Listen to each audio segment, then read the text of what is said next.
हाय दोस्तों, I am Harish मथारिया। आज हम लोग पढ़ेंगे बेसिक्स ऑफ अकाउंट। बेटा, नॉन कॉमर्स स्टूडेंट जब कभी भी कॉमर्स फील्ड में आते हैं तो उन्हें बहुत बड़ी दिक्कत आती है कि सर कौन सा अकाउंट डेबिट करना है, कौन सा क्रेडिट करना है, या फिर क्यों डेबिट करना है या क्यों क्रेडिट करना है। ये सारे सवालों के जवाब आपको इस लेक्चर में मिलने वाले हैं। बड़ा ही आसान सब्जेक्ट है और उस सब्जेक्ट का हम लोग आज बेसिक पढ़ने वाले हैं।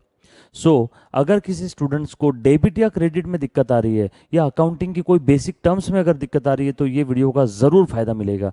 बस दो बातों का ध्यान रखना है, जो कुछ मैं पढ़ा रहा हूँ वो सारी बातें लिख करके लेना है और 1000% कॉन्सेंट्रेट करना है। मतलब आपका ध्यान इधर उधर बिल्कुल नहीं जाना चाहिए। चलो हम लोग स्टार्ट करें बेटा। आज का हमारा लेक्चर है बेसिक्स ऑफ अकाउंट। इसमें हम लोग क्या क्या पढ़ने वाले अभी बता देता हूँ, ध्यान देना ज़रा। इसमें हम लोग पढ़ेंगे, आज हम पढ़ेंगे meaning of accounting, then need for accounting. Accounting की जरूरत क्या है, क्यों करते हैं अकाउंटिंग, कोई किसी की हॉबी तो है नहीं। हम लोग क्या अकाउंटिंग शौक के लिए करते हैं क्या? No. What are the needs for accounting and some basic terms of accounting, then rule of accounting. है ना, आपने बचपन में पढ़े होंगे, अगर कोई कॉमर्स स्टूडेंट होगा तो उसने 11th 12th में पढ़ा होगा पर्सनल, रियल और नॉमिनल, ये 3 रूल पढ़े होंगे। बट हम लोगों का एक ही रूल है, बस आपने वो ही रूल अच्छे से ध्यान रखना है और रियल लाइफ में भी वो ही रूल यूज करना है ना। Then rule of accounting, then how to pass journal entries, this is very important. How to pass journal entries, posting and trial balance, ये चीजें हम लोग डिटेल में पढ़ने वाले। और एंड आखिरी में अकाउंटिंग साइकिल, मतलब अकाउंटिंग में स्टार्ट से लेके ट्रांजैक्शन के रिकॉर्ड करने से लेकर के तो बैलेंस शीट प्रिपेयर करने तक क्या क्या होता है, वो सारी बातें हम लोग देखें कहाँ पे, अकाउंटिंग साइकिल में। So today's lecture is very very very most important lecture. Please concentrate, आपने 1000% कॉन्सेंट्रेट करना है और सारी बातें फटाफट फटाफट से लिख करके लेना है ना। सो इन नो टाइम चलो हम लोग स्टार्ट करें। सबसे पहले हम लोग देखेंगे मीनिंग ऑफ अकाउंटिंग। बहुत आसान है meaning of accounting. In layman's language अगर बोलना है तो क्या मैं ऐसा बोल सकता हूं कि accounting means to record financial transaction और accounting means to record transaction. आसान भाषा में अगर किसी राह चलते आदमी को मैं पूछ लूंगा कि भैया अकाउंटिंग यानी क्या, तो वो तो यही बोलेगा ना यार, हिसाब किताब रखना। बिजनेस में जो कुछ लेन देन हो रहे हैं उन सबका हिसाब किताब रखना, मतलब क्या हो जाएगा, अकाउंटिंग। देखिए बेटा, मैं बोल सकता हूं आसान भाषा में अकाउंटिंग का मतलब होता है हिसाब किताब रखना। मैं लेमन्स लैंग्वेज की बात कर रहा हूं, 11th 12th के बुक के डेफिनेशन की बात नहीं कर रहा हूं। बहुत ही आसान भाषा में हिसाब किताब रखना। डन। उसके बाद इन टेक्निकल लैंग्वेज क्या मैं बोल सकता हूं, accounting is the art of recording, classifying, summarising in a significant manner. बेटा, इन अ सिग्निफिकेंट मैनर का अर्थ हो रहा है सिस्टमेटिक वे में रिकॉर्ड करना है। देखो बेटा, रिकॉर्डिंग तो सब्जी वाला भी करता है। अगर आप सब्जी वाले से भी उधार लोगे तो अगर आप 15 दिन बाद भी उसे पूछोगे कि भैया कितना पैसा हुआ, तो वो भी उसकी डायरी में देख करके बता देगा कि साहब आपसे इतना इतना पैसा लेना है। क्या वो सिग्निफिकेंट मैनर में रिकॉर्ड कर रहा है क्या? शायद नहीं। लेकिन हम लोग यहाँ पे जो अकाउंटिंग पढ़ रहे हैं, कैसे पढ़ रहे हैं, in a significant manner and in terms of money transactions and events which are in part at least of a financial character. इसका मतलब क्या हुआ, हम लोग यहाँ पे वो ही ट्रांजैक्शन का अकाउंटिंग करेंगे, वो ही ट्रांजैक्शंस, वो ही व्यवहार का अकाउंटिंग करेंगे जिसका नेचर कैसा है, financial in nature. Sir financial in nature मतलब क्या? जहां पे मनी और मनीज वर्थ में, मनी और मनीज वर्थ में ऑन इधर साइड कुछ एक्सचेंज हो रहा है, तो उसी ट्रांजैक्शन का हम लोग अकाउंटिंग करने वाले। जो ट्रांजैक्शन का नेचर फिनेंशियल नहीं है या फिर जहां पे फिनेंशियल कैरेक्टर नहीं है, उस ट्रांजैक्शन का हम लोग अकाउंटिंग नहीं करेंगे। सिंपल है। In technical language and in layman's language means to record financial transaction. बेटा देखो, सब्जेक्ट तो बहुत आसान है, जरूरी नहीं है कि ये बेसिक्स ऑफ अकाउंटिंग सीखने के लिए या पढ़ने के लिए आपका कॉमर्स फील्ड से ही रिलेशन होना जरूरी है। आप अगर इंजीनियरिंग फील्ड के भी हो, आप अगर डॉक्टर भी हो, या फिर आप अपना घर का बिजनेस भी संभाल रहे हो, तो भी लेक्चर का आपको भरपूर फायदा मिलने वाला है। सिर्फ आपने अच्छे से कंसंट्रेट करना है। एक आधे पौन घंटे की बात है, सारी चीजें लिख करके लो और अपने रियल लाइफ में भी इसका एप्लीकेशन करना शुरू करो। अकाउंटिंग का मीनिंग देखा, आसान भाषा में हिसाब किताब रखना, in technical language recording, classifying, summarising the financial transaction, है ना, इन अ सिग्निफिकेंट मैनर। चले आगे, ध्यान देना। उसके बाद क्या मैं बोल सकता हूँ सिग्निफिकेंट मैनर में रिकॉर्ड करना मतलब using the rules of debit and credit? क्या कोई सब्जी वाला या कोई अनपढ़ आदमी जो अकाउंटिंग करता है, जो हिसाब किताब रखता है, क्या वो डेबिट क्रेडिट के रूल्स यूज करके हिसाब किताब रखता है क्या? नो। यहाँ पे हम लोग जो पढ़ने वाले हैं अकाउंटिंग, हम लोग जो करने वाले using the rules of debit and credit. Rule क्या है हम लोग को बाद में देखते हैं, बट आसान भाषा में अकाउंटिंग का मतलब क्लियर हुआ? डन। चलो आगे। उसके बाद बच्चों ध्यान देना, अब देखो कैसा अकाउंटिंग का मीनिंग समझने के बाद आप लोग सोच रहे होगे कि यार इसकी ज़रूरत क्या है, मेरी तो कोई हॉबी है नहीं, मुझे अकाउंटिंग का तो कोई शौक है नहीं, फिर हम लोग क्यों करते हैं accounting? What are the needs of accounting, है ना? अकाउंटिंग की ज़रूरत क्या है? नीड फॉर अकाउंटिंग, देखो ध्यान देना, सबसे पहली ज़रूरत है, सबसे पहली ज़रूरत है बच्चों ध्यान देना, जब कभी भी कोई इंसान हिसाब किताब रखता है तो उसकी ये जानने की इच्छा रहेगी कि मेरे बिजनेस में, मेरे धंधे में फायदा हुआ कि नुकसान हुआ, मेरे बिजनेस में फायदा हुआ कि नुकसान हुआ, मेरे बिजनेस की असेट्स और लाइबिलिटीज क्या क्या है, मेरे बिजनेस की औकात क्या है, मेरे बिजनेस की औकात क्या है। वो दीवार फिल्म में अमिताभ बच्चन की जो दीवार फिल्म थी उस फिल्म में एक डायलॉग है, आज मेरे पास गाड़ी है, बंगला है, कार है, तो वो अपनी फिनेंशियल पोजीशन डिस्कस कर रहा था अमिताभ बच्चन के साथ। वो जो हीरो था वो अमिताभ बच्चन के साथ अपनी फिनेंशियल पोजीशन डिस्कस कर रहा था। आसान भाषा में वो अपनी बैलेंस शीट बता रहा था कि आज मेरे पास इतनी इतनी असेट है। तो वो सारी बातें उसे कहां से पता चली? अकाउंटिंग किया होगा तभी पता चला होगा ना। So need for accounting, accounting हम लोग जो कर रहे हैं क्यों कर रहे हैं, ऐसी क्या जरूरत है, ऐसे कौन कौन से रीजन है? सो ध्यान देना बेटा। सो सबसे पहला रीजन, वैसे तो बहुत सारे रीजन है, these are few basic reasons for accounting. ध्यान देना, to maintain systematic accounting record, to maintain systematic accounting record. यहां चिंदेगिरी नहीं करना है, चिट्ठी पे लिख करके नहीं, जेब में नहीं रखना है कि भैया इससे इतना लेना है, इसको उतना देना है, चिट्ठी पे लिख करके जेब में रखा, जिस दिन पैसा आ गया है, जिस दिन पैसा दे दिया, चिट्ठी फाड़ के फेंक दिया, वो वाला हिसाब की बात नहीं कर रहा हूं। हम लोग यहाँ पे कैसे रिकॉर्ड कर मेंटेन करने वाले? सिस्टमैटिक वे में। कैसे रिकॉर्ड मेंटेन करेंगे? इन अ सिस्टमैटिक वे। दूसरा, जैसे भी मैंने बताया था कि मेरे बिजनेस की फिनेंशियल पोजीशन क्या है, मेरे बिजनेस में कितनी असेट्स है, कितनी लाइबिलिटी है, मेरे बिजनेस की संपत्ति क्या है, किस किस को कितना देना है, लाइबिलिटी किस किस को कितना देना है, मेरे बिजनेस की ऑब्लिगेशंस क्या है, ये सारी बातें कहां से समझ में आएगी? अकाउंटिंग से। सो क्या मैं बोल सकता हूं क्या कि ये भी नीड फॉर अकाउंटिंग है, ये भी वन ऑफ द रीजन है कि हम लोग अकाउंटिंग क्यों कर रहे हैं। उसके बाद to ascertain the financial performance, हमारे बिजनेस में फायदा हुआ कि नहीं हुआ, फायदा हुआ कि नुकसान हुआ, ये कैसे पता चलेगा? अकाउंटिंग से। कैसे? हमारे बिजनेस का परफॉर्मेंस कैसा है, हमारे बिजनेस का ऑपरेटिंग रिजल्ट क्या है। सो ऑपरेटिंग रिजल्ट इज प्रॉफिट और लॉस। कैसे पता चलेगा? Bye preparing profit and loss account. वो भी कैसे पता चलेगा? अकाउंटिंग करने के बाद। सो क्या मैं बोल सकता हूं ये भी नीड फॉर अकाउंटिंग है? Then to communicate information to the users, this is very important need, जिसकी वजह से हम लोग अकाउंटिंग कर रहे हैं। ध्यान देना, मैंने अकाउंटिंग कर लिया और वो इंफॉर्मेशन मैंने किसी को कम्युनिकेट ही नहीं किया, क्या फायदा? सो क्या reporting is also one of the need for accounting? Yes.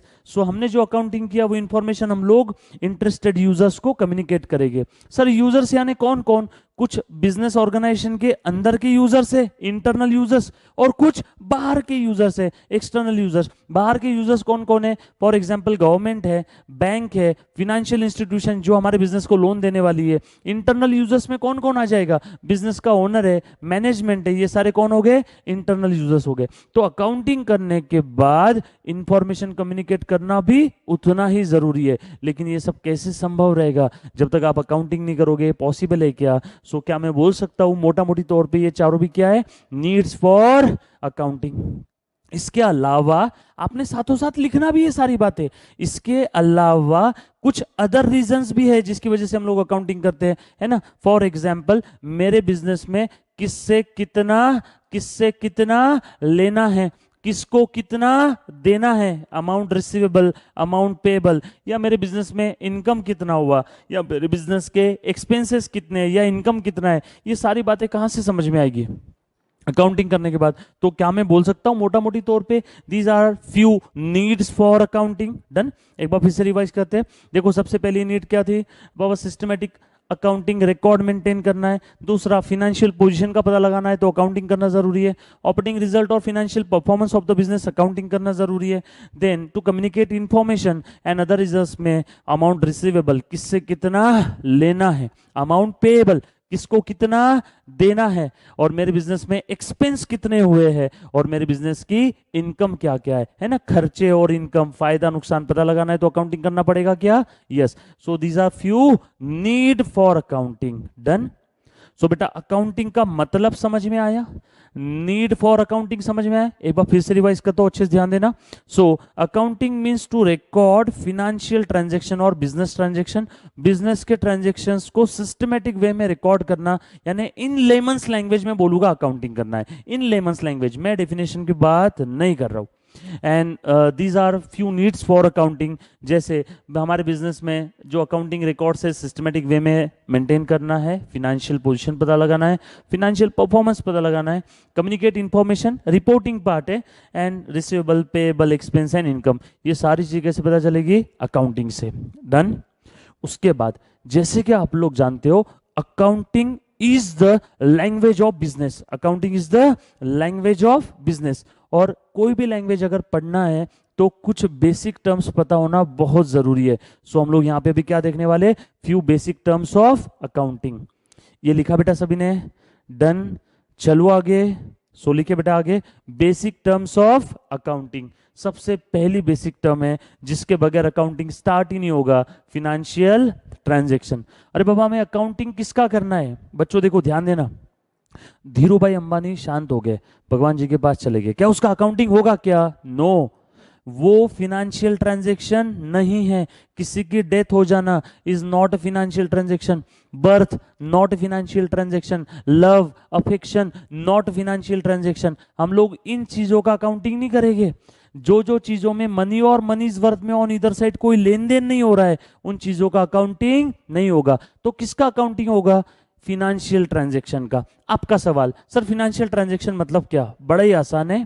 Financial transaction यानी हर वो सिनारियो जहां पे मनी और मनीज वर्थ में, जहां पे मनी और मनीज वर्थ में या तो इनफ्लो हो रहा है, कंडीशन नंबर 1, और मनी और मनीज वर्थ में या तो आउटफ्लो हो रहा है, condition number 2, money or money's worth में या तो आउटफ्लो हो रहा है, और condition number 3, money or money's worth में इनफ्लो आउटफ्लो दोनों हो रहा है। सो एक बार फिर से बताता हूं बेटा, फिनेंशियल ट्रांजैक्शन यानी हर वो सिनारियो जहां पे मनी या मनीज वर्थ में ऑन ईदर साइड कुछ तो लेन देन हो रहा है, हम लोग उस सिनारियो को क्या बोलेंगे, फिनेंशियल ट्रांजैक्शन। और फिनेंशियल ट्रांजैक्शन का क्या करना है, अकाउंटिंग करना है। बड़ा आसान है, या फिर आसान भाषा में बोल सकता हूं मैं, मनी या मनीज वर्थ में लेन देन हो रहा है बिटवीन 2 पर्सन और बिटवीन 2 अकाउंट। सो फिर से बताता हूं, मनी और मनीज वर्थ में लेन देन हो रहा है बिटवीन 2 पर्सन और बिटवीन 2 अकाउंट्स, तो हम लोग उस सिनारियो को क्या बोलने वाले, फिनेंशियल ट्रांजैक्शन।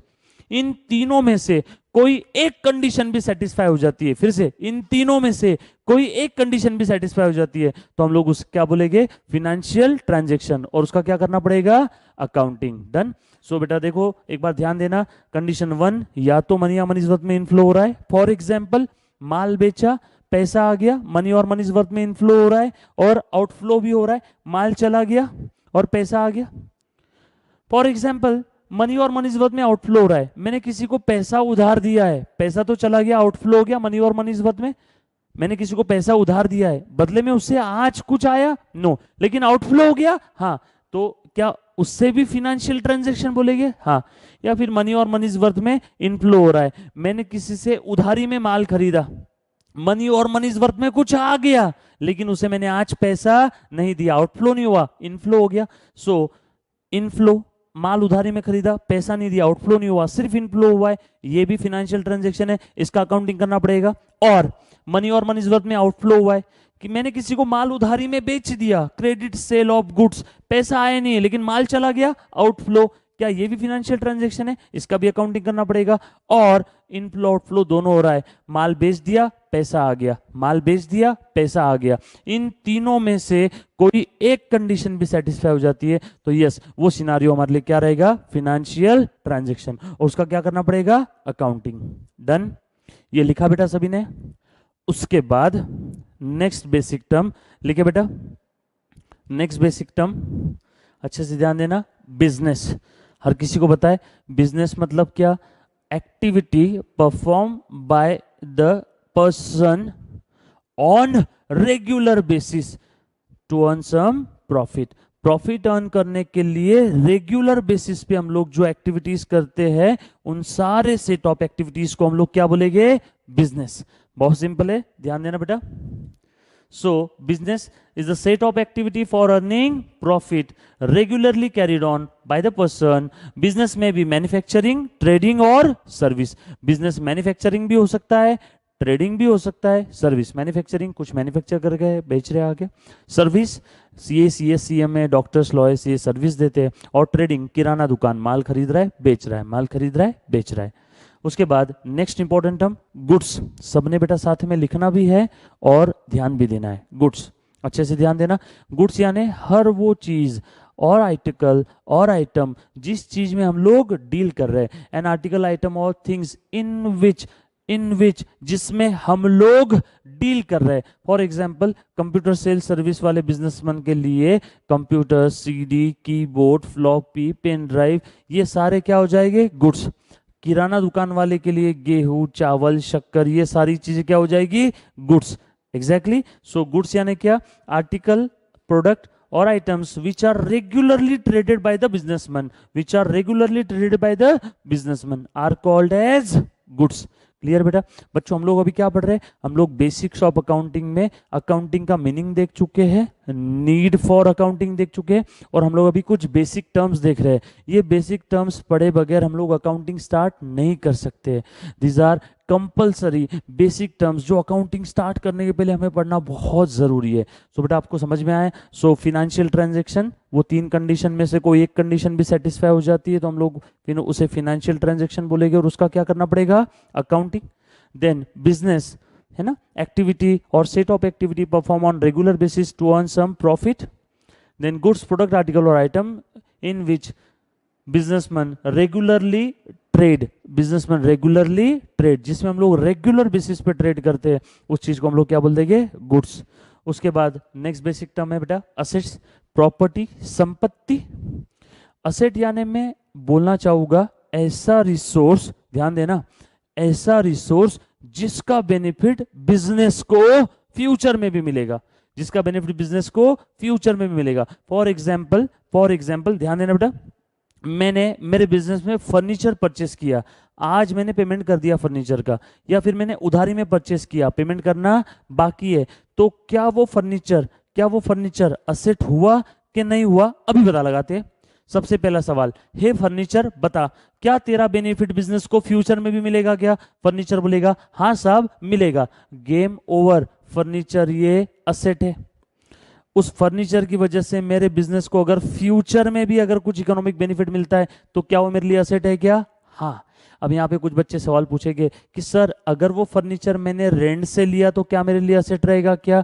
नो, उस असेट को मैं कंट्रोल अगर कर रहा हूं, वो असेट अगर मेरे कंट्रोल में है, मैं उसे कंट्रोल कर रहा हूं, आसान भाषा में उसकी ओनरशिप मेरे पास होनी चाहिए क्या? हाँ, इधर ओनरशिप और डीम्ड ओनरशिप, इधर ओनरशिप और डीम्ड ओनरशिप। वो अगर असेट मैंने लीज पे लिया है, हाँ मैं बोल सकता हूं। वो असेट मैंने परचेस कर लिया है, हाँ मैं बोल सकता हूं। सो वो असेट मेरे कंट्रोल में होना चाहिए और उस असेट से मुझे फ्यूचर में भी कुछ तो इकोनॉमिक बेनिफिट होना चाहिए।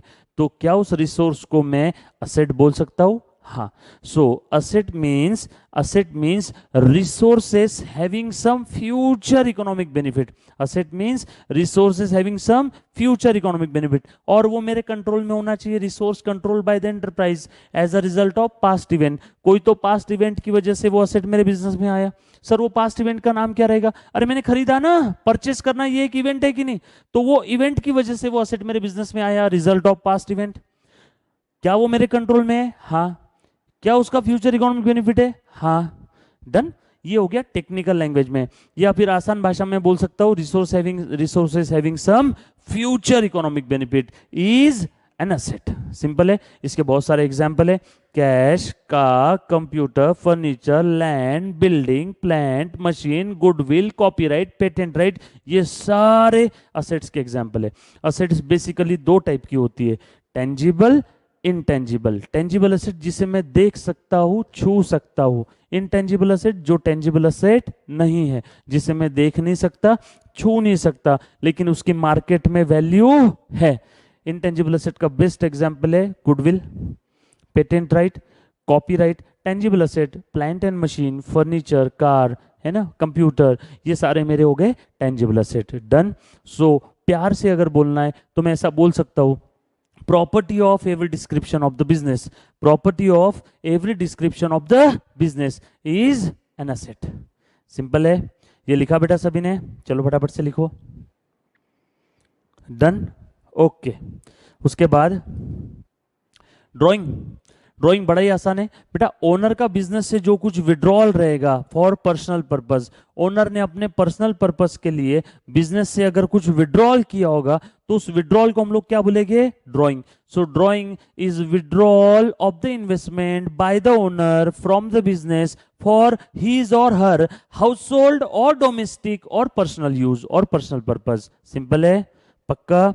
बच्चों ध्यान देना, ओनर जब भी बिजनेस में कुछ इन्वेस्ट करता है तो बिजनेस में उसका कैपिटल बढ़ेगा। ओनर जब भी बिजनेस से पर्सनल पर्पस के लिए, ध्यान देना, पर्सनल पर्पस के लिए कुछ विड्रॉल करता है, हाउस होल्ड पर्पस के लिए कुछ विड्रॉल करता है, तो उस विड्रॉल को हम लोग क्या बोलेंगे, ड्राइंग। फॉर एग्जाम्पल, ओनर ने अपने बच्चे की स्कूल की फीस पे करने के लिए बिजनेस से कैश विड्रॉल किया, ड्राइंग। ओनर ने अपने घर पे एसी लगवाने के लिए बिजनेस से एसी निकाल करके घर पे लगवा दिया। मेरा एसी बेचने का धंधा है और मैंने उसमें से एक एसी गुड्स, एक एसी मैंने मेरे घर पे लगवा दिया, तो क्या वो भी विड्रॉल यानी ड्राइंग रहेगा क्या? हाँ। सो ओनर जब भी अपने पर्सनल पर्पस के लिए बिजनेस से कुछ विड्रॉल करेगा तो उस विड्रॉल को हम लोग क्या बोलेंगे, ड्राइंग।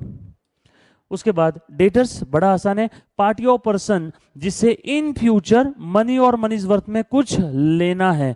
पार्टी ऑफ पर्सन जिससे in future money or money's worth में कुछ लेना है, उसे हम लोग प्यार से क्या बोलेंगे, डेटर। उसके बाद expense, expenses are the outflows from the business to run the business. Business को स्मूथली ऑपरेट करने के लिए, बिजनेस को स्मूथली ऑपरेट करने के लिए हम लोग जो जो पेमेंट्स करते हैं और उसका बेनिफिट हमें उसी पीरियड में मिलेगा, फ्यूचर में नहीं। क्योंकि अगर उसका बेनिफिट फ्यूचर में मिलना शुरू हो गया तो हम लोग उसे एक्सपेंस नहीं, हम लोग उसे असेट बोलेंगे। देखो असेट का मीनिंग याद आ रहा है सभी को, रिसोर्सेज बेनिफिट फ्यूचर में भी असेट, रिसोर्सेज बेनिफिट उसी पीरियड में एक्सपेंस, रिसोर्सेज बेनिफिट कभी नहीं लॉस। सिंपल है। सो एक्सपेंस मतलब amount spend for the benefit of an for an accounting period. मैंने अमाउंट तो स्पेंड किया लेकिन उसका बेनिफिट उसी अकाउंटिंग पीरियड में मिलेगा, उसका बेनिफिट उसी अकाउंटिंग पीरियड में मिलेगा, तो मेरे लिए वो क्या हो जाएगा, एक्सपेंस। और बेनिफिट कभी नहीं मिलेगा तो वो मेरे लिए क्या हो जाएगा, लॉस।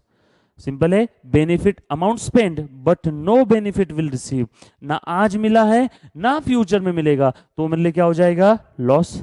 सिंपल है।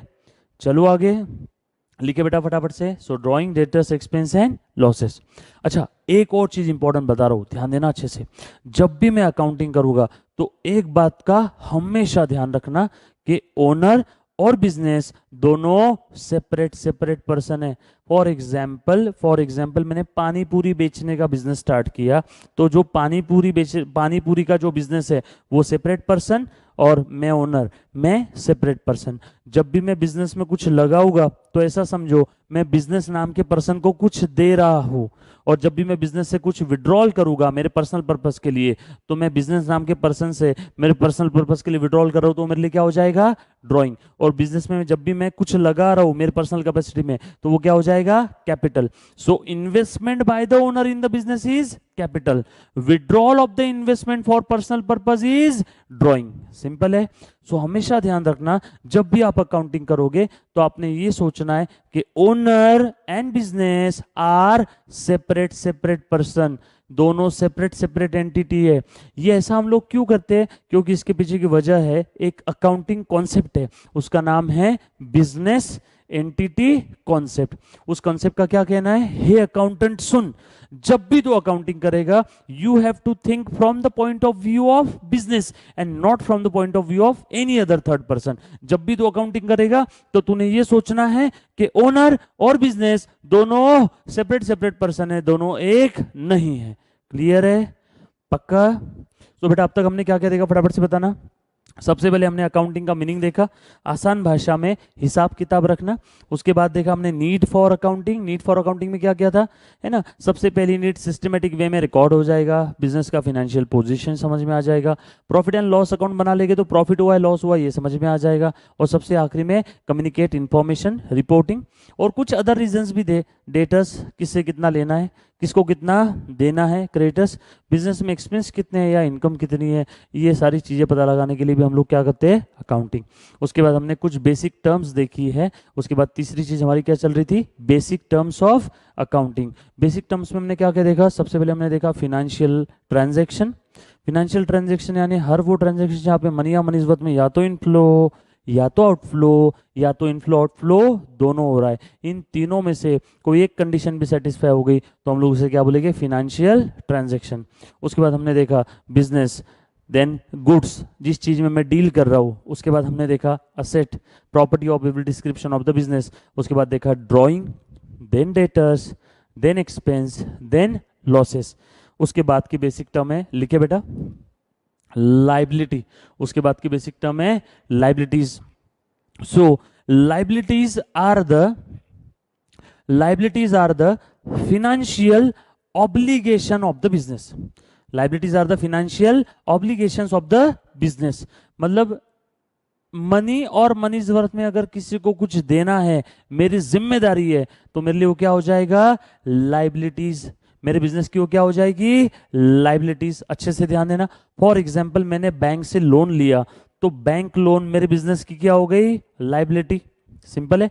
मैंने किसी पार्टी से पैसा उधार लिया तो मुझे वो वापस देना है, मेरे लिए वो क्या हो जाएगी, लाइबिलिटी। बेस्ट एग्जांपल हमेशा ध्यान रखना, बैंक लोन और लोन टेकन फ्रॉम बैंक और any financial institution or any person.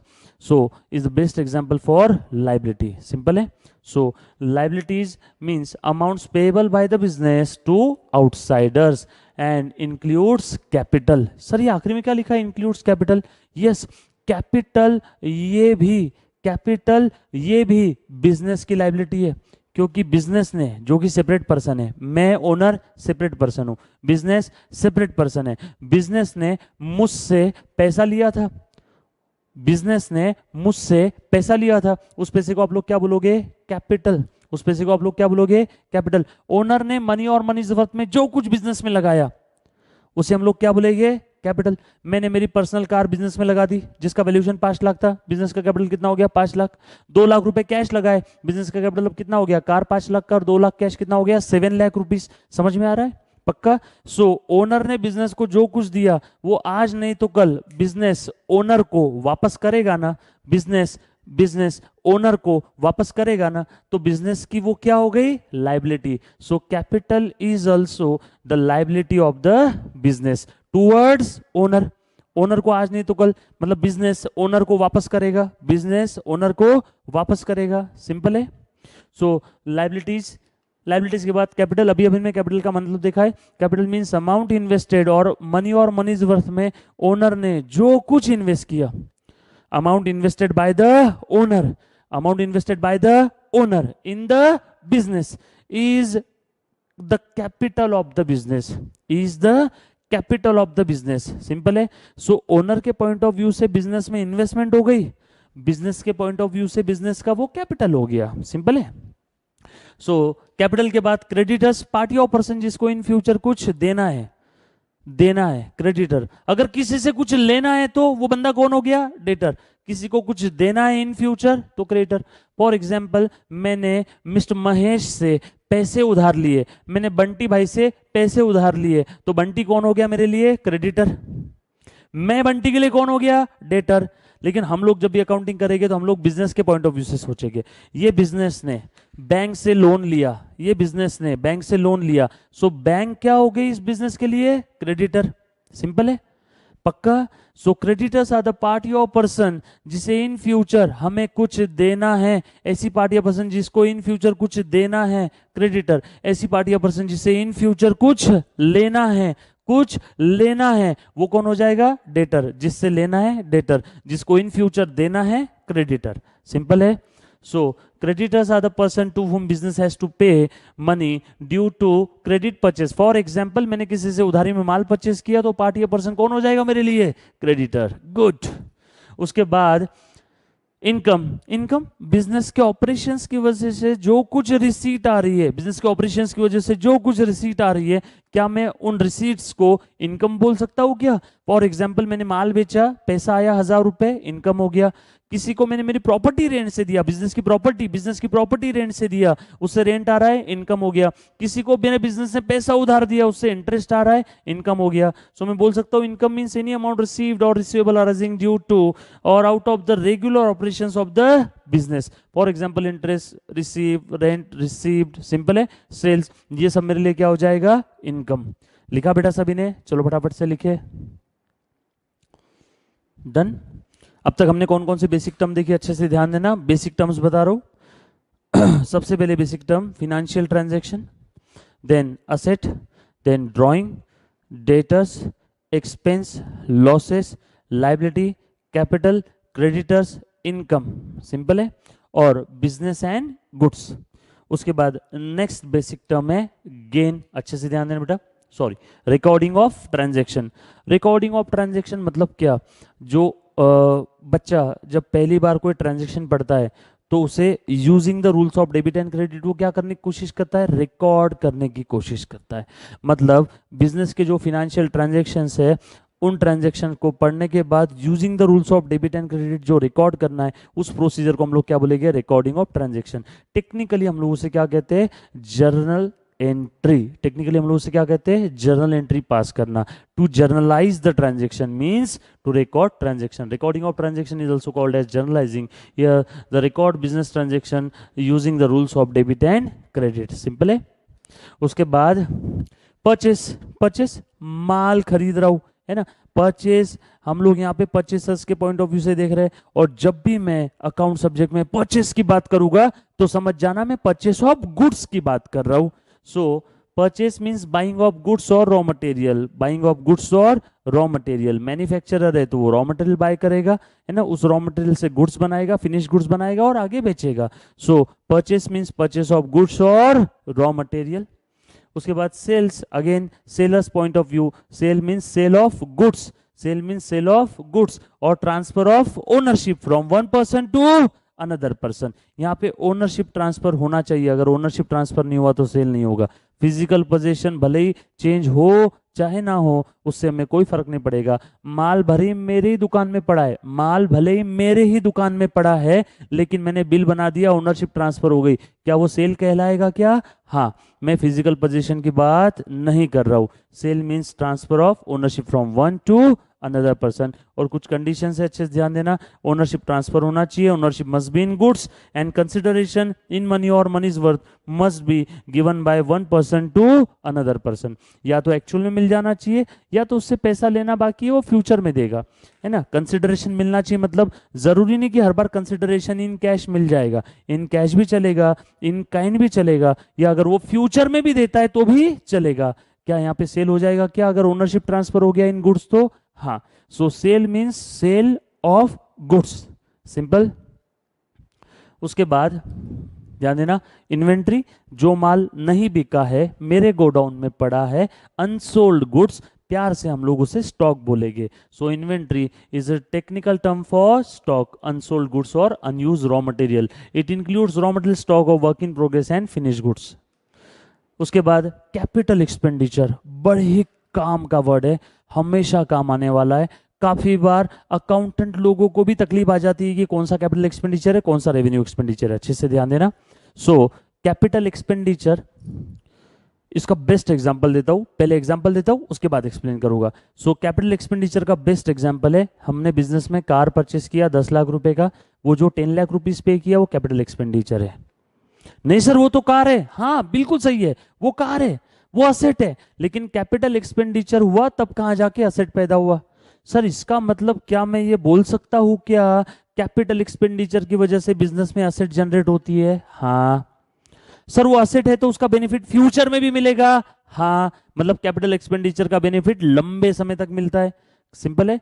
जो रेवेन्यू एक्सपेंडिचर उसका बेनिफिट लंबे समय तक नहीं मिलेगा, लेकिन कैपिटल एक्सपेंडिचर का बेनिफिट लंबे समय तक मिलेगा। उससे कोई तो असेट जनरेट होने वाली है। या बहुत ही आसान भाषा में, असेट खरीदने से लेकर के तो रेडी फॉर यूज करने तक जो जो खर्चा मैंने स्पेशली असेट के लिए इनकर किया वो सारा एक्सपेंस में लेके आ रहेगा कैपिटल एक्सपेंडिचर। एक बार फिर से बताता हूँ।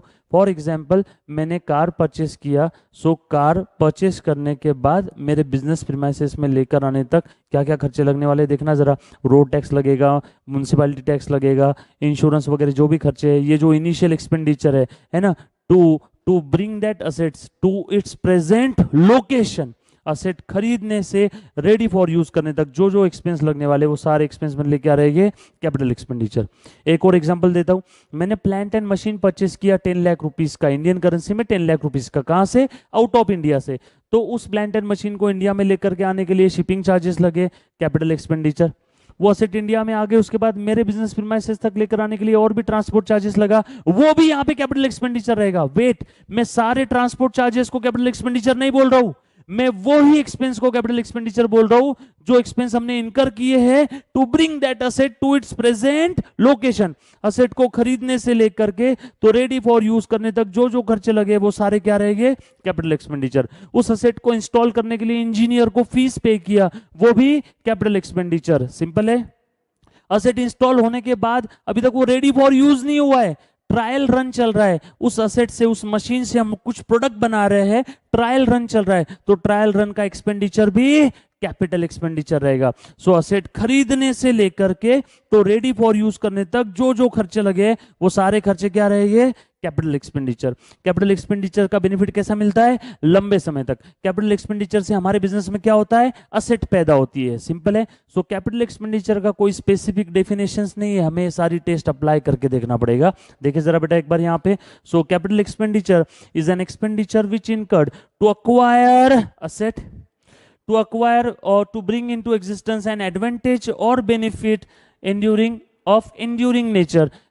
ऐसा एक्सपेंस जो हमने इनकर किया जिसकी वजह से बेनिफिट या एडवांटेज मिलेगा लेकिन लंबे समय तक।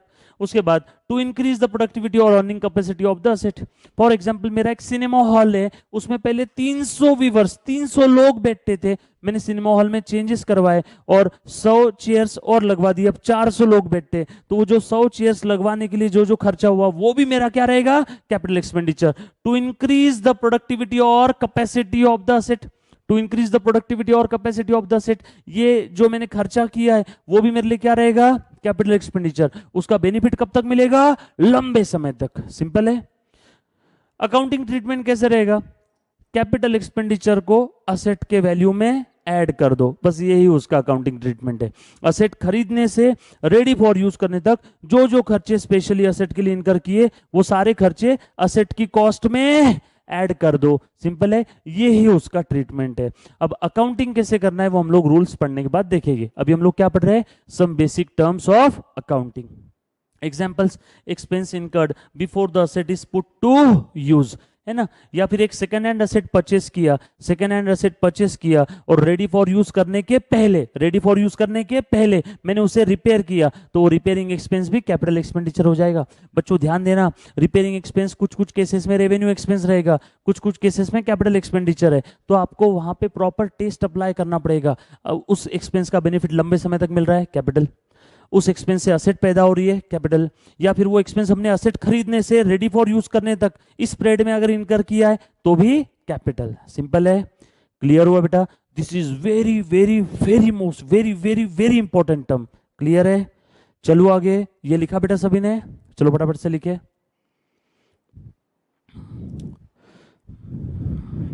Then revenue expenditure exactly opposite of capital expenditure.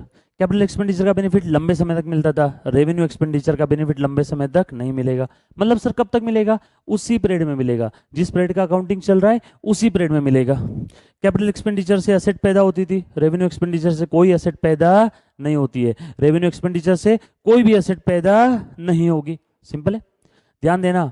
बच्चों एक बार फिर से बता रहा हूँ, कैपिटल एक्सपेंडिचर से एसेट पैदा होती थी, यहाँ पे एसेट पैदा नहीं होगी। इसका बेनिफिट लंबे समय तक मिलेगा, लेकिन रेवेन्यू एक्सपेंडिचर का बेनिफिट लंबे समय तक नहीं मिलेगा। इसका बेस्ट एग्जांपल है, सैलरी पे कर रहा हूँ एम्प्लॉय को, रेंट पे कर रहा हूँ, इंटरेस्ट पे कर रहा हूँ, ये सारे मेरे लिए क्या हो जाएंगे, रेवेन्यू एक्सपेंस। बिजनेस को स्मूथली ऑपरेट करने के लिए, ध्यान देना, बिजनेस को स्मूथली ऑपरेट करने के लिए मैं जो जो एक्सपेंस इनकर करता हूं वो सारे एक्सपेंस मेरे लिए क्या रहेंगे, रेवेन्यू एक्सपेंडिचर है। क्लियर है?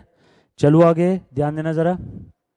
रेवेन्यू एक्सपेंडिचर हर किसी ने लिखना है बेटा, जो कुछ स्क्रीन पे आ रहा है वो सारी बातें लिख करके रखो। सुनना है, लिखना है, समझना है, तीनों चीजें एक साथ करो। ध्यान देना।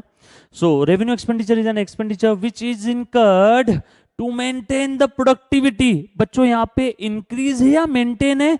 To maintain the productivity. Productivity बढ़ाने के लिए खर्चा किया कैपिटल, लेकिन प्रोडक्टिविटी मेंटेन करने के लिए खर्चा किया रेवेन्यू। इसका बेस्ट एग्जांपल है सर्विसिंग।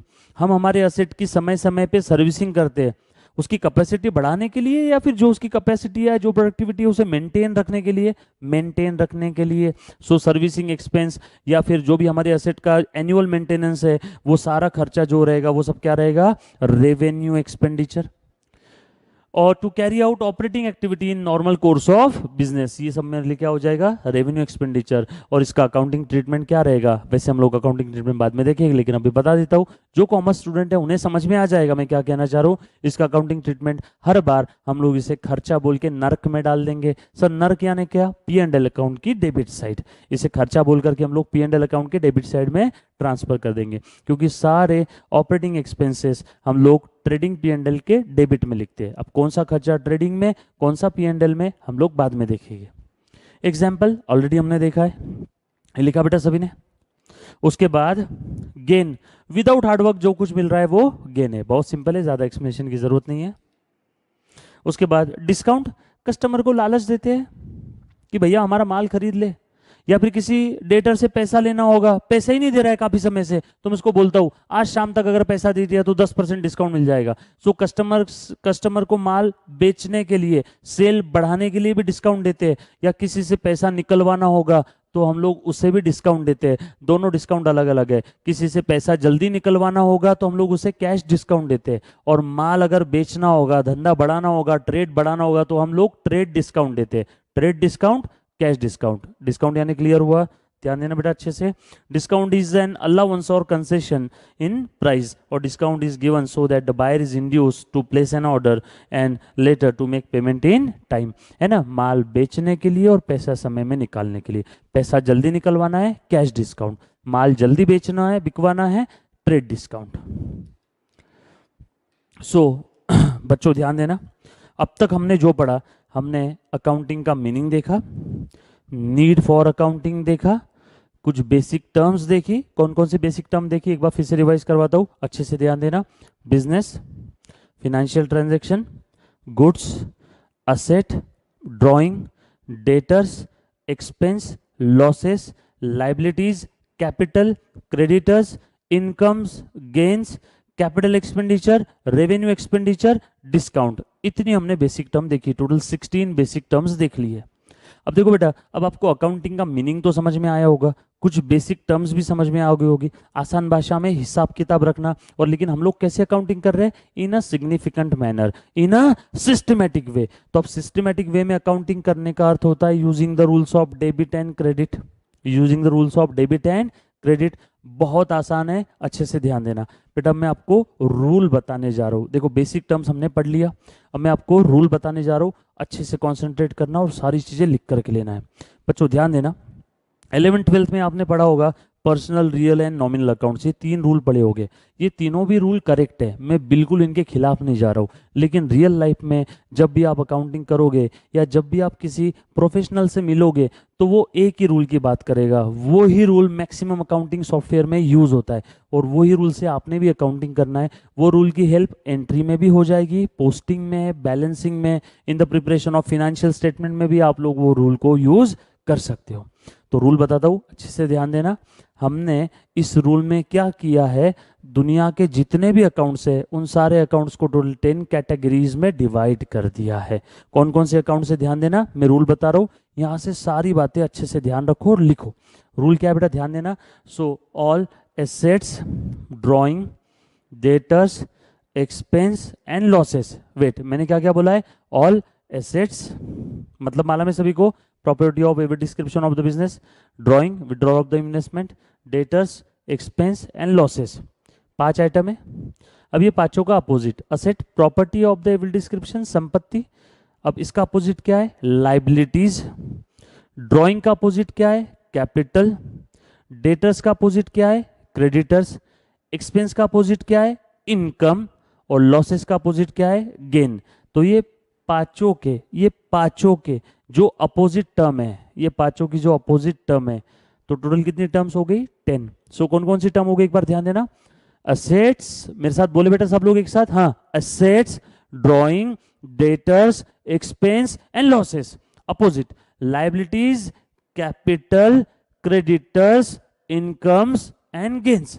इन सब का मीनिंग तो पता है सभी को? अभी अभी हमने सारी बेसिक टर्म्स का मीनिंग देख लिया है। एक बार फिर से बता दूं, अच्छे से ध्यान देना। Asset, property of every description of the business. Cash, car, computer, furniture, land, building, plant and machine, ये सब मेरे लिए क्या हो गई? असेट। क्लियर है? चला गया। Drawing, withdrawal of the investment by the owner from the business for his और हर हाउस होल्ड, डोमेस्टिक और पर्सनल यूज। डेटर्स, ऐसी पार्टी या पर्सन जिसे इन फ्यूचर कुछ लेना है। एक्सपेंस, बिजनेस के जो बेनिफिट के लिए, उसी पीरियड में बेनिफिट मिलने के लिए हम लोग जो जो आउटफ्लोज करते हैं, बिजनेस को स्मूथली ऑपरेट करने के लिए जो जो पेमेंट करते हैं, वो सब हमारे लिए क्या हो जाएंगे? एक्सपेंस। लॉसेस, आउटफ्लो तो हुआ लेकिन बेनिफिट कभी नहीं मिलेगा, तो क्या हो जाएगा? Loss. Liabilities are the financial obligations of the business. उसके बाद capital, investment by the owner in the business is capital of the business. Creditors, party या पर्सन जिसको इन फ्यूचर कुछ देना है। इनकम, बिजनेस के जो ऑपरेटिंग इनकम है, बिजनेस के ऑपरेशंस की वजह से जो रिसीट हो रही है, example sale, interest received, rent received, ये सारे क्या हो जाएंगे? इनकम। गेन, विदाउट हार्डवर्क जो हमें मिल रहा है, वो सब हमारे लिए क्या हो जाएगा? गेन। सो इन सब का मीनिंग समझ में आया सभी को? सिंपल है। रूल एक ही है। रूल अभी तक मैंने स्टार्ट नहीं किया, अच्छे से ध्यान देना। मैंने अभी तक रूल बताया नहीं। मैंने क्या किया है? मैंने दुनिया के सारे अकाउंट्स को 10 कैटेगरीज में डिवाइड कर दिया है। मैं रूल अभी स्टार्ट कर रहा हूं, अच्छे से ध्यान देना। अब मैं रूल बता रहा हूं बच्चों। रूल है, दुनिया का हर वो अकाउंट, बच्चों ध्यान देना, दुनिया का हर वो अकाउंट जिसका डेबिट बैलेंस है। बच्चों रूल क्या है? दुनिया का हर वो अकाउंट जिसका डेबिट बैलेंस है। वेट, मैंने क्या बोला? जिसका डेबिट बैलेंस है। अगर वो अकाउंट इंक्रीज होता है तो हम उसे डेबिट करेंगे। एक बार फिर से बताऊं।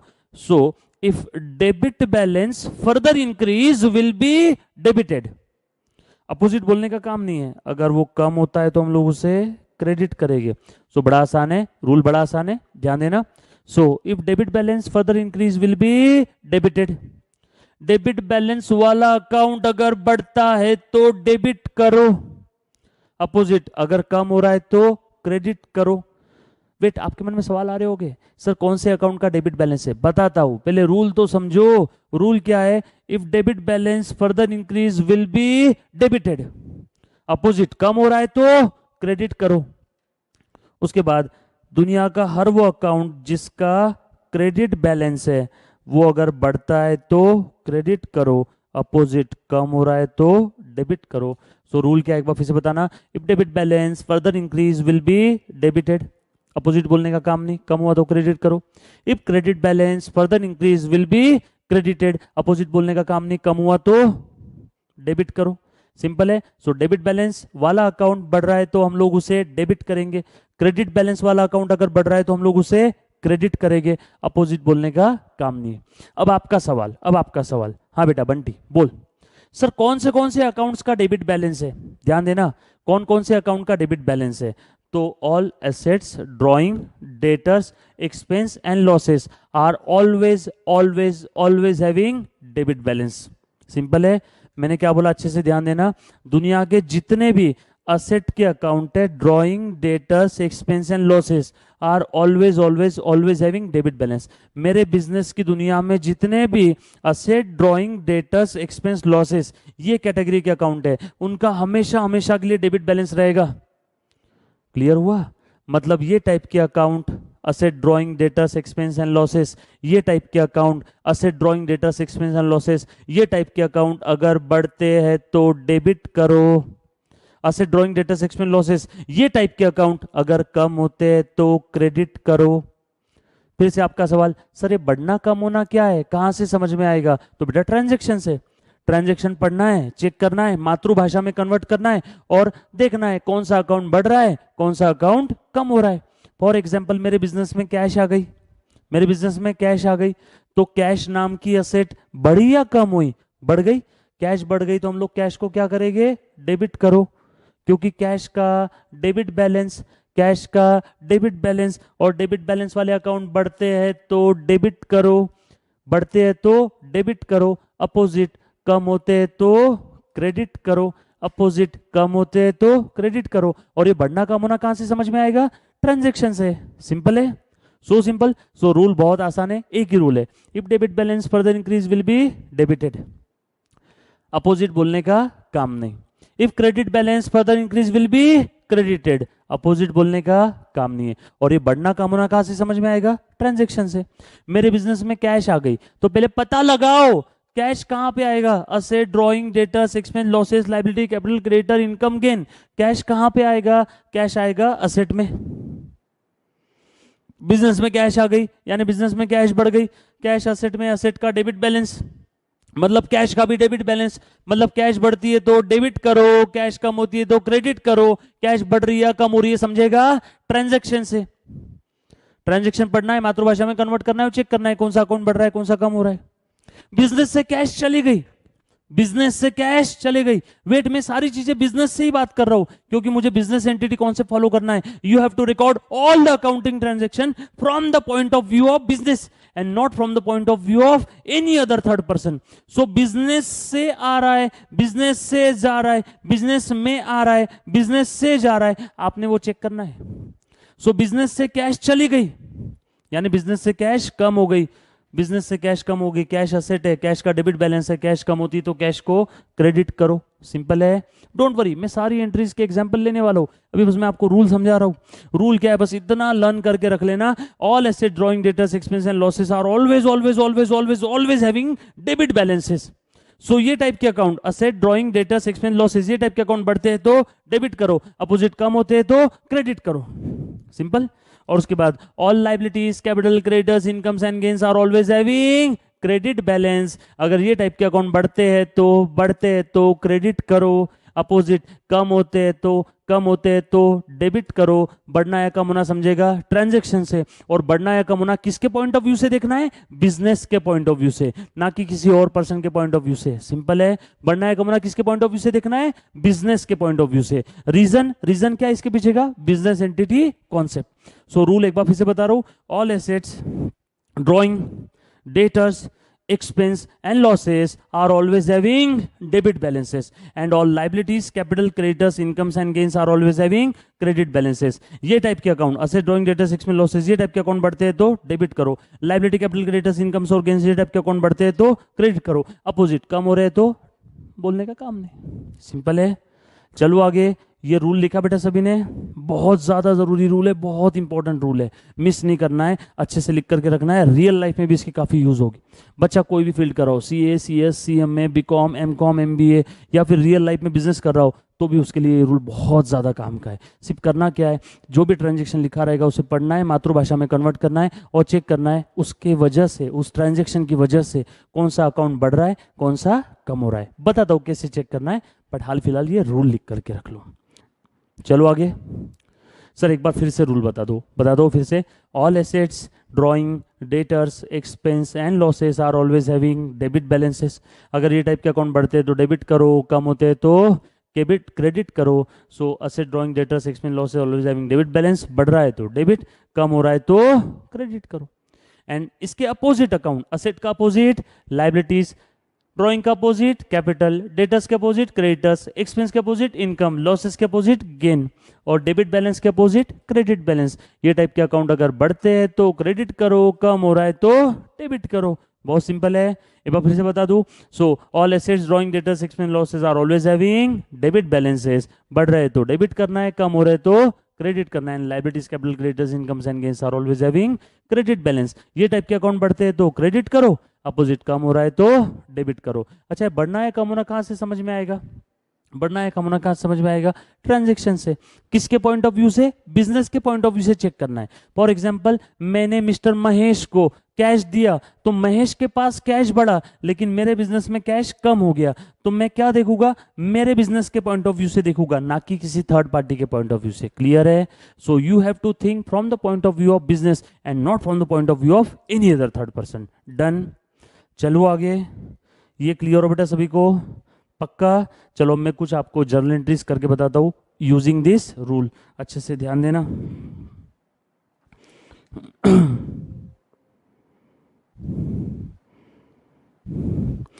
देखो अब जर्नल एंट्रीज कैसे रिकॉर्ड करना है, हमने रूल तो पढ़ लिया है। रूल क्या था एक बार फिर से लिख करके बताता हूं। ऑल एसेट्स, ड्रॉइंग, डेटर्स,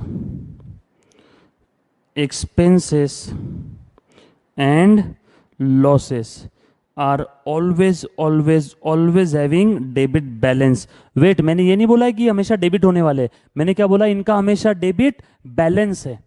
अगर ये टाइप के अकाउंट बढ़ते हैं तो डेबिट हो गए, अगर ये टाइप के अकाउंट कम होते हैं तो क्रेडिट हो गए। उसके बाद all liabilities, capital, opposite term लिखना है, क्रेडिटर्स, डेटर्स के अपोजिट क्रेडिटर्स, एक्सपेंस के अपोजिट इनकम्स एंड लॉसेस के अपोजिट क्या रहेगा? Gains.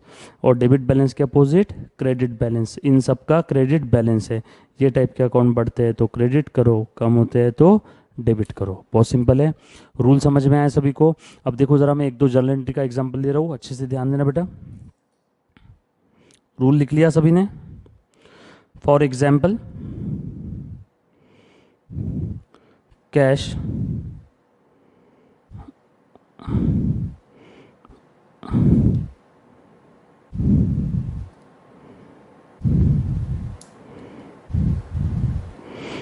Invested in business. Owner ने बिजनेस में कैश लेकर के आया है, कितना? 10,000 rupees. Business started with cash, business started with cash. Owner ने बिजनेस में कैश लेकर के आया है और बिजनेस स्टार्ट कर दिया है, तो आपको एज अ अकाउंटेंट इसका अकाउंटिंग करना है। बहुत आसान है, अच्छे से ध्यान देना। सबसे पहला काम आप क्या करोगे? मैं आपको 3 स्टेप बता रहा हूँ, अच्छे से ध्यान देना। सबसे पहली स्टेप, जब भी आपके सामने कोई ट्रांजैक्शन आएगा तो अपने सबसे पहला काम क्या करना है? पता लगाना है कि उस ट्रांजैक्शन की वजह से कौन कौन से अकाउंट पे इंपैक्ट आ रहा है। क्या बोला मैंने? सबसे पहले आपको पता लगाना है उस ट्रांजैक्शन की वजह से कौन कौन से अकाउंट पे इंपैक्ट आ रहा है। तो यहाँ पे ध्यान देना कौन कौन से अकाउंट पे इंपैक्ट आएगा। बिजनेस में कैश आया तो बिजनेस में कैश बड़ी होगी तो एक कैश अकाउंट पे इंपैक्ट आएगा। सो मैं कौन कौन सा अकाउंट बना लूंगा? Cash account.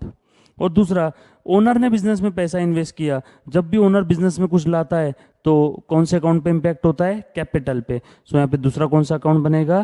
Capital account. सो पहला काम खत्म। मैंने फर्स्ट स्टेप क्या किया? Identification of account. First step क्या था? Identification of account. ये मेरा फर्स्ट स्टेप था। जो बच्चा पहली बार जर्नल एंट्री कर रहा है उसके लिए मैं 3 स्टेप लिख करके दे रहा हूँ, वो 3 स्टेप्स हर बार फॉलो करना है, हर बार। देखो एंट्री हर किसी को पता है, कैश टू कैपिटल। जो बच्चे ने 11th-12th कॉमर्स किया है ना, उसे इसका एंट्री पता है, कैश टू कैपिटल। बट वो एंट्री आया कैसे? क्यों कैश अकाउंट डेबिट हुआ, क्यों कैपिटल अकाउंट क्रेडिट हुआ, ये तो आपको समझना पड़ेगा ना। बस इसीलिए मैं 3 स्टेप बता रहा हूँ। फर्स्ट स्टेप क्या है? आइडेंटिफिकेशन ऑफ अकाउंट, लिखा सभी ने? Second step classification of account. अब ये जो आपने कैश अकाउंट बनाया है, ये कैश अकाउंट कहाँ पे क्लासिफाई करोगे?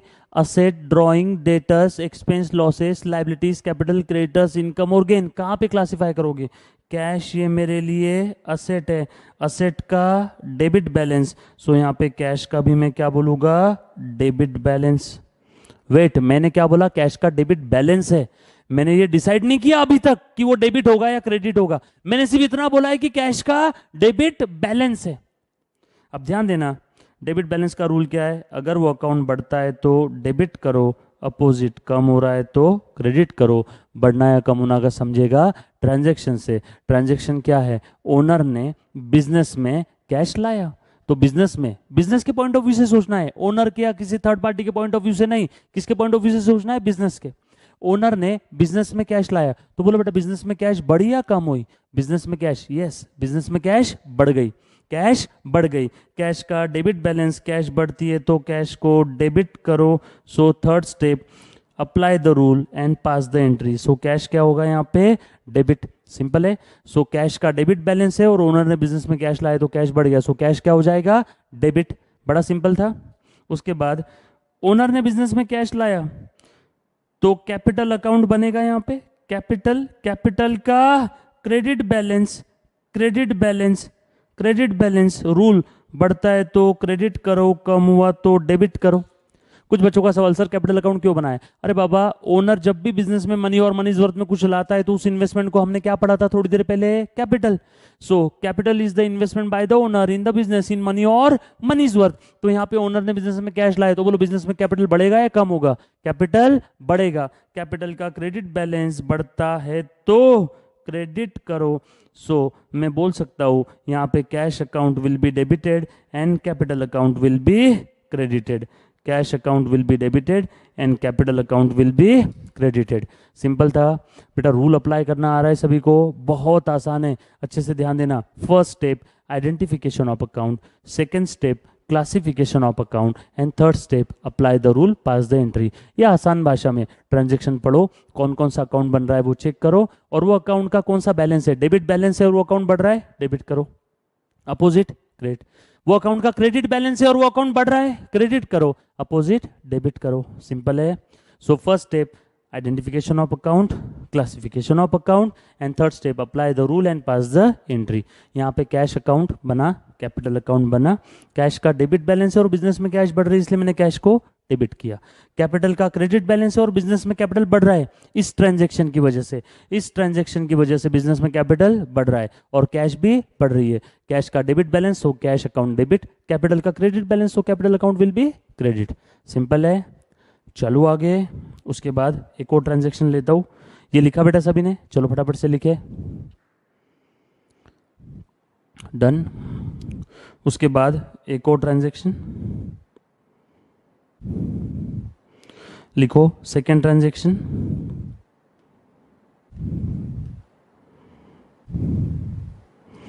लिखे बेटा,